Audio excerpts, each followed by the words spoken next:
உங்களுடைய காலை உணவு இயற்கை உணவா இருக்கணும். அது எப்படின்றதையும் நான் இப்ப சொல்றேன்.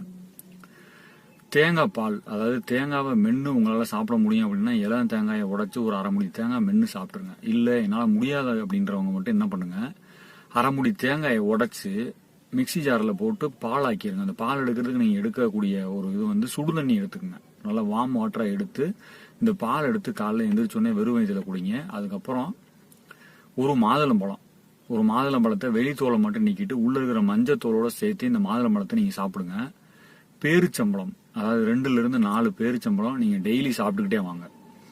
இதை சாப்பிட்டு வாங்க. இதுக்கு மேல உங்களுக்கு பசி இருக்கு அப்படின்னு தெரிஞ்சதுன்னா ஒரு ஆப்பிளோ இல்லைன்னா அன்னாச்சி பழம், அப்படி இல்லைன்னா உங்களுடைய வாழைப்பழம் பக்கத்துல ஏதாவது இருந்ததுன்னா செவ்வாழைப்பழம் இல்லைன்னா ஏலக்கி, இந்த மாதிரி பழங்களை சாப்பிட்டுட்டே வாங்க.